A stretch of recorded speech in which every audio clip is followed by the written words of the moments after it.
அதிமுக முன்னாள் அமைச்சர் ஜெயக்குமார் கைது தொடர்பான புகாரை முடித்து வைத்ததற்கு எதிராக தாக்கல் செய்யப்பட்ட மனுவுக்கு மாநில மனித உரிமைகள் ஆணையம் பதிலளிக்க சென்னை உயர்நீதிமன்றம் உத்தரவிட்டுள்ளது. இந்த வழக்கு தொடர்பான மேலும் விவரங்களை கொடுப்பதற்காக செய்தியாளர் மதியழகன் இணைப்பில் இருக்கிறார். பேசலாம். மதியழகன், வழக்கு தொடர்பான முழு விவரங்கள். கடந்த 2022ஆம் ஆண்டு உள்ளாட்சி தேர்தலின் பொழுது திமுக பிரமுகரை தாக்கியதாக பதிவு செய்யப்பட்ட வழக்கில் முன்னாள் அமைச்சர் ஜெயக்குமார் கைது செய்யப்பட்டார். கைது நடவடிக்கையின் பொழுது மனித உரிமைகள் மீறப்பட்டதாக ஜெயக்குமார் சார்பில் மாநில மனித உரிமைகள் ஆணையத்தில் புகார் அளிக்கப்பட்டது. இந்த புகாரை விசாரித்த ஆணையம் ஜெயக்குமாரின் புகாரை முடித்து வைத்து கடந்த ஆண்டு ஜூலை மாதம் உத்தரவிட்டது.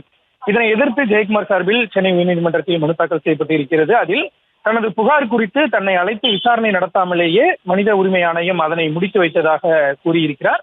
ஆணைய உறுப்பினராக உள்ள திமுக ஆதரவு நபரால் தனது புகார் நேர்மையாக நடுநிலையுடன் விசாரிக்கப்படவில்லை எனவும் அந்த மனுவில் ஜெயக்குமார் குற்றம் சாட்டியிருக்கிறார். அதனால் புகாரை முடித்து வைத்த ஆணைய உத்தரவை ரத்து செய்து புகார் குறித்து உரிய விசாரணை நடத்த உத்தரவிட வேண்டும் எனவும் மனுவில் கோரிக்கை வைத்திருக்கிறார். இந்த மனுவை விசாரித்த நீதிபதிகள் S. சுந்தர் மற்றும் N. செந்தில்குமார் அமர்வு 2 வாரங்களில் மனுவுக்கு பதிலளிக்கும்படி மாநில மனித உரிமை ஆணையம் மற்றும் காவல்துறைக்கு உத்தரவிட்டு வழக்கினுடைய விசாரணையை ஒத்திவைத்தனர். செய்திகளை உடனுக்குடனும் துல்லியமாகவும் தெரிந்து கொள்ள சப்ஸ்கிரைப் பண்ணுங்க.